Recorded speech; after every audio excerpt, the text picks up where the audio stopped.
अग्नि सिंदूर के दफ्तर को ताला क्यों लगा है? कहीं शुभिने बाबू ने इसे बंद तो नहीं कर दिया? भूता जल्दी आओ। बेटा तू घबरा मत, मैं बिल्कुल ठीक हूँ।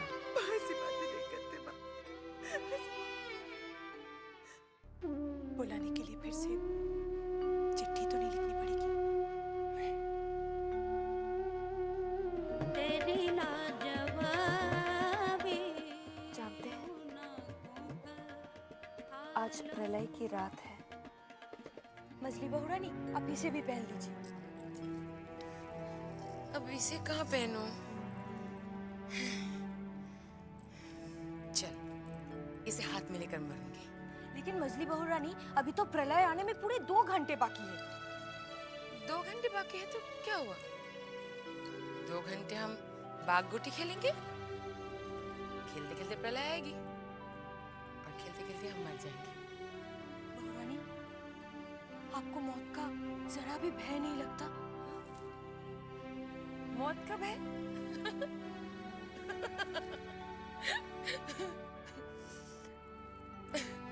पगली, मौत का भय तो उन्हें होता है जिन्हें जीवन से प्यार हो।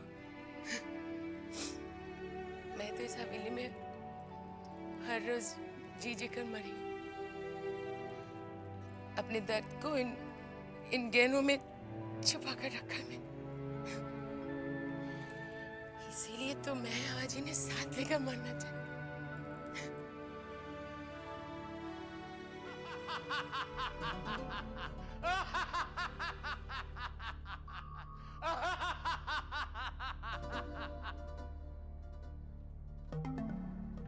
क्यों रे छोकरे, प्रलय का नाम सुनकर कांप रहा है? प्रलय आएगी, अपने साथ सब तहस नहस करता। ना रहेंगे हवेली में रहने वाले लोग। चारों तरफ दिखाई देगा तो सब लाल रंग और तबाही।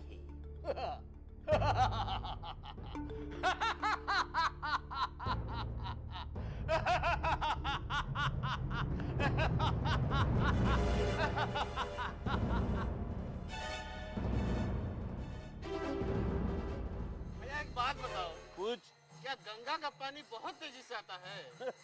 तेजी इतना तेजी से आएगा कि जो नीचे वाले सब बह जाएंगे इससे। इसका मतलब बंसी भैया पानी ऊपर नहीं जाएगा, साहब लोग तो बच जाएंगे। ओ, इसीलिए साहब लोग ऊंची मंजिल पर जाकर बैठे हैं, शायद वो बच जाए। आओ भैया कीर्तन करते हैं, कीर्तन करते हुए मरेंगे तो सीधे स्वर्ग पहुंचेंगे।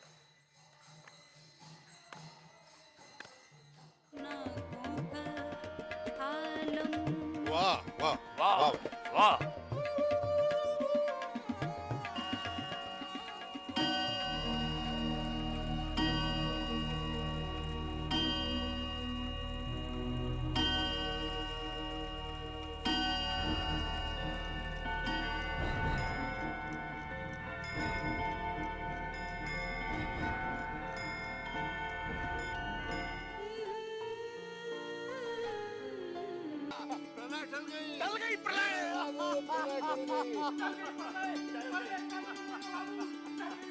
मुबारक हो आप सब लोगों को भी।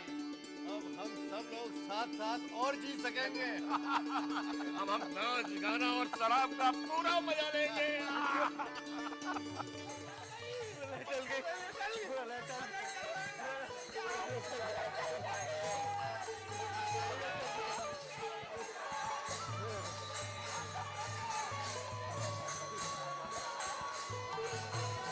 जी के गुरु परमानंद जी ने ठीक कहा था, कुछ नहीं होगा।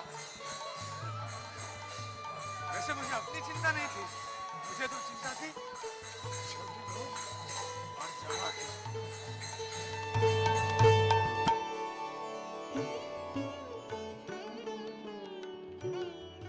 हे भगवान, तेरा लाख लाख शुक्र है। अब मैं अपने नन्हे की शादी धूमधाम से कर सकती हूँ। मछली बहू रानी, प्रलय टल गई।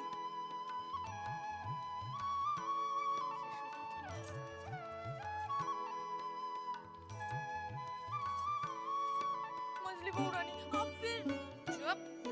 खेल। प्रलय आती तो भी मुझे कुछ फर्क नहीं पड़ता, नहीं आई तो भी फर्क नहीं पड़ा। वैसे ही।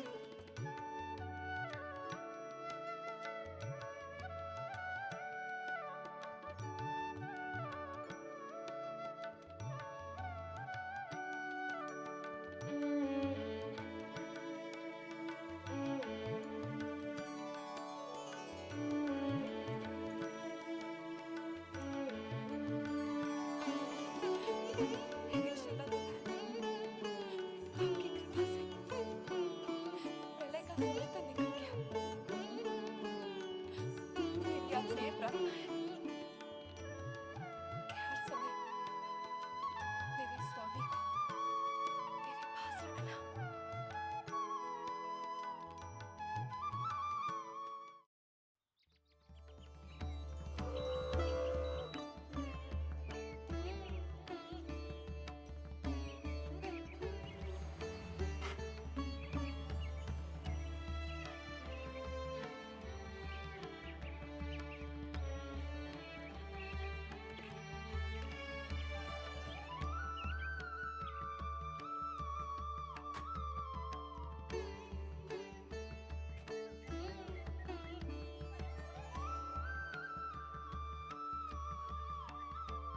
पिताजी, ये कितना बड़ा मकान है।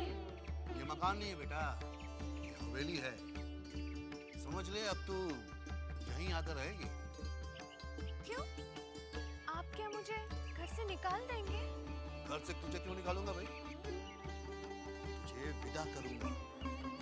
ब्याह के बाद तू यहीं तो आएगी। अच्छा, तो ये बताइए कि मेरा दूल्हा कौन है? दूल्हा वो रहा। अबुल जी, आप कैसे आना हुआ? बस उस दिन ननी बाबू की शादी में आपसे मुलाकात हुई, मिलने चला आया। भाई, शादी की बात तो घर वालों से ही की जाती है ना। ये है मेरी बेटी चारुलता।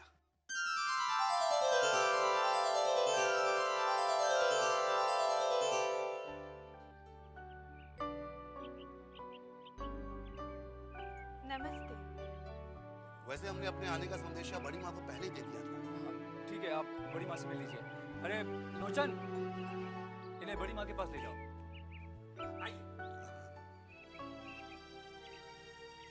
अरे बाबू जी, ये मोटर गाड़ी में कौन जमींदार आया है? ये जमींदार नहीं, कोयले का व्यापारी है, आबुल दत्त। आबुल दत्त, ये नाम तो हमने पहले कभी नहीं सुना। नाम होता तो सुनाई देता ना।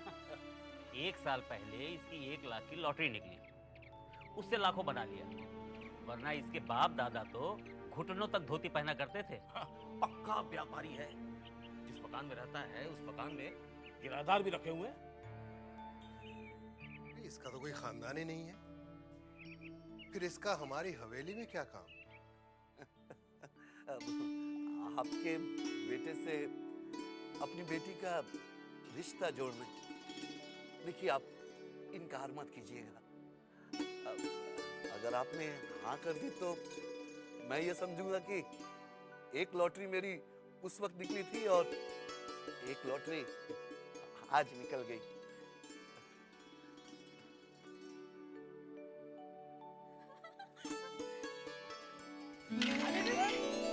कौन है तू? मैं चारुलता हूँ। मुझे काजू बहुत पसंद है। चारुलता बड़ी अजीब लड़की है।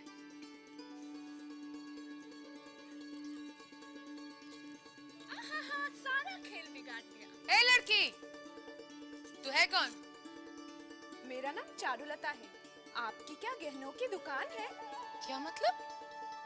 मतलब एक तो हम गहनों से लदी है और गहनों के बीच बैठी भी है।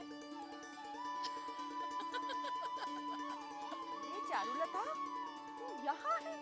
जा, तेरे पिताजी बुला रहे हैं। जी। ए चारू, इधर।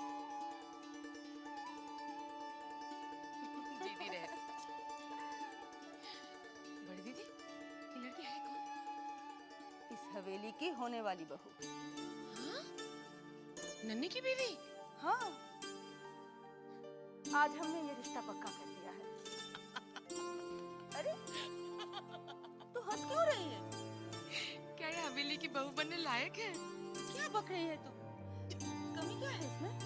यही तो कह रही हूँ, किसी चीज की कोई कमी नहीं है बड़ी दीदी। देख लेना, एक दिन ये आसमान में दिए जलाएगी। अब क्या कम थी मुझे? याद है जब पहली बार मैं तुझे पसंद करने गई थी तो तू जमीन पर पड़ी पड़ी गा नहीं रही थी? जब देखो तब बत्ती से निकालती रहती है। अरे ध्यान से सुन, मजले से कह देना ये रिश्ता पक्का कर, मुझे लड़की पसंद है। वो तो मैं कह दूंगी, लेकिन आप चौसठ बार पैर नहीं धुलाएंगी? क्यों? मेरी होने वाली बहू ने पैर छुए। हाँ ठीक है, लेकिन वो काजू चखा रही थी। क्या? हाँ झूठे हाथ से पैर छुए आपके। क्या कह रही है तू? हे राम! अरे गिरी! ए गिरी! कहाँ गई तू? गिरी!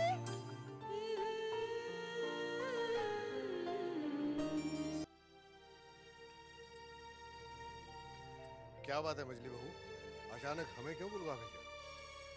बड़ी माँ का संदेशा देने के लिए कि ऐसा कौन सा संदेश है जो बड़ी माँ ने हमसे नहीं कहा, तुमसे कहलवाया? शायद इसलिए कि जिस मुंह से वो हमेशा बड़ी बड़ी बातें बोलती आ रही हैं, उसी मुंह से छोटी बात कैसे बोलती? मजली बहू, हमसे पहेलियां न बुझाया करो, साफ साफ कहो कि क्या बात है। बड़ी दीदी अपने लाडले बेटे नन्हे का ब्याह पक्का कर दिया है। क्या? अच्छा, कहाँ के जमींदार है? वो तो पता नहीं, लेकिन आज वो अपनी बेटी को लेकर मोटर गाड़ी से आया था। आबुल दत्त है? लीजिए, नाम भी मुझे आप ही से पता चला। क्या वो बहुत बड़े जमींदार हैं? जमींदार? जमींदारी तो बहुत दूर की बात है, वो तो कोयले बेचता है, कोयले। हाय राम, बड़ी माँ की नाक तो बहुत लंबी थी, अचानक सिकुड़कर छोटी कैसे हो गई? मजली बहू, बड़ी माँ के लिए इज्जत से बात करो। कमाल है, जिन्हें अपने खानदान की इज्जत का ख्याल नहीं, उन्हें तो कोई कुछ नहीं कह रहा है, मुझे ख्याल रखने के लिए कहा जा रहा है। नहीं, बड़ी माँ से हम बात करेंगे। ये रिश्ता करने के पहले सोचना चाहिए था। अरे कहाँ अबुल दत्त और कहाँ हम? अबुल दत्त की औकात ही क्या जो हमारे सामने खड़ा रह सके?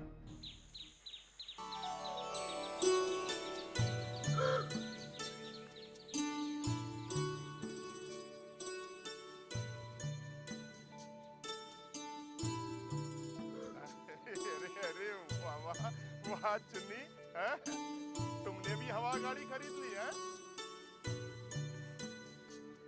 बैठने से कैसा लगता है? जैसे हवा में उड़ रहे हो। सच? तो बहुत मजा आता होगा।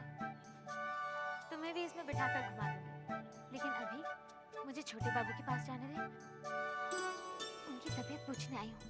तुम यहीं रुको, मैं बंसी को खबर करता हूँ।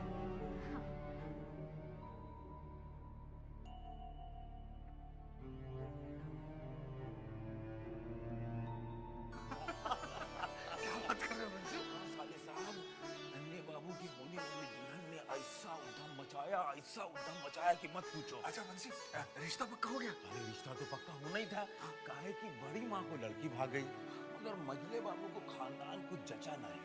मगर बड़ी माँ ठहरी बड़ी माँ, उनकी बात को कौन टाल सकता है? अरे बंसी, क्या हुआ? वो चुन्नी आई है छोटे बाबू से मिलने हवा गाड़ी में, आने दो अंदर।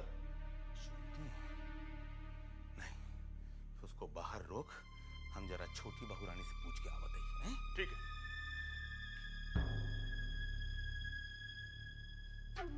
चुन्नी?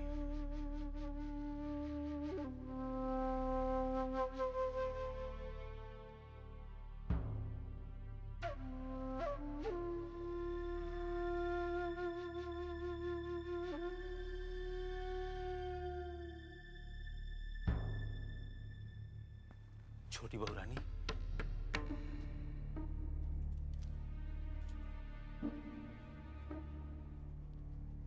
क्या है रे बंसी? वो चुन्नी भाई आई है छोटे बाबू से मिलने। क्या? कहाँ है?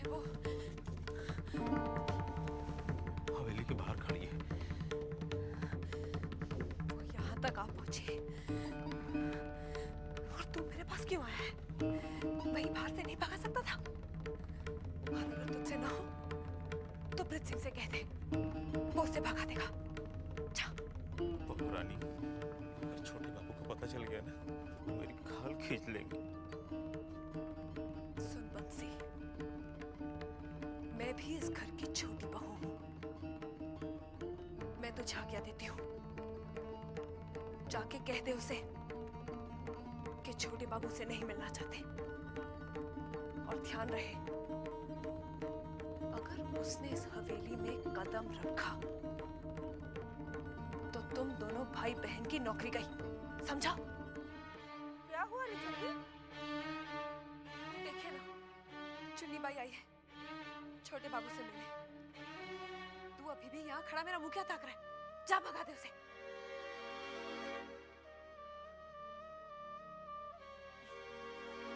तेरे तो हर बात पे दांत फटने लगते हैं। दांत नहीं, मुंह बोलो बड़ी दीदी। छोटी, तुझे कौन समझे? ये मर्द भी रेशम के कपड़े की तरह होते हैं, इनका शुद्ध क्या और अशुद्ध क्या। मछली ठीक ही कहती है छोटी। राई का पहाड़ बनाने से तो अच्छा है तू इसकी तरह बेशरम बन जा।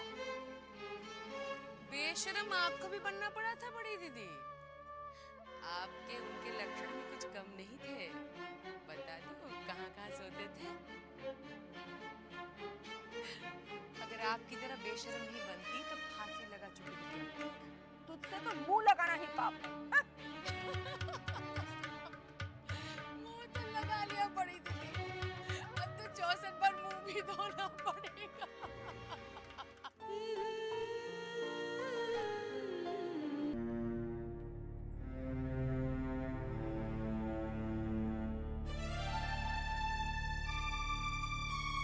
क्या रे बंसी, इतनी देर लगा दी तूने? छोटे बाबू अब कैसे हैं? पहले से अच्छे हैं, चल फिर लेत हैं। शुक्र है भगवान का, मुझे तो बहुत चिंता हो रही थी उनकी। चल ना बंसी, जल्दी से उनके पास ले चल।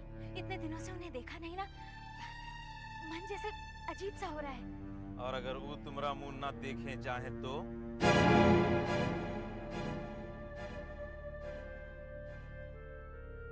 क्या क्या कहा तूने? ये हम नहीं कह रहे हैं, ये छोटे बाबू बोले हैं हमको। क्या कहा है? साफ साफ बता। हम तुम्हारा संदेशा लेके गए थे छोटे बाबू के पास। वो बोले हैं कि तुमको घर के अंदर नहीं घुसने देना। वो तुम्हारा शकल नहीं देखना चाहते हैं। नहीं, झूठ बोल रहा है तू। हम भला झूठ काहे को बोले? हमको इमा का लाभ है बताओ? तो फिर मुझसे नजरें क्यों चुरा रहा है बंसी? मैं काहे को नजरें चुराऊंगा?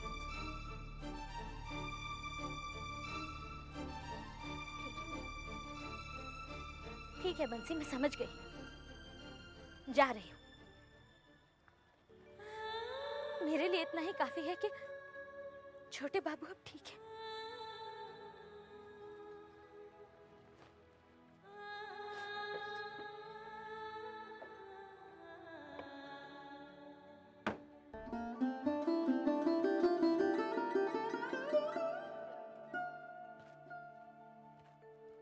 चुन्नी भाई क्या हुआ? छोटे बाबू से मिला ही? बंसी कहता है कि छोटे बाबू मेरी शक्ल नहीं देखना चाहता। उसने मुझे गेट से ही रवाना कर दिया।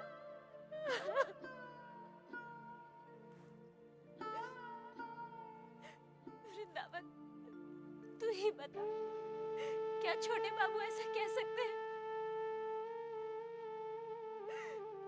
और फिर उनके सिवा इस दुनिया में मेरा है कौन? किसके सहारे जीऊंगी मैं? चुन्नी भाई, छोटे बाबू ऐसा कभी नहीं बोल सकते। और तुम तो बंसी को जानती हो, वो तुमसे कितना जलता है। फिर मैं क्या करूं? अपने दिल को कैसे समझाऊं? जब तक छोटे बाबू का चेहरा ना देख लूं, मेरे दिल को चैन नहीं मिलेगा। किस तरह अपना संदेशा उन तक पहुंचाऊं?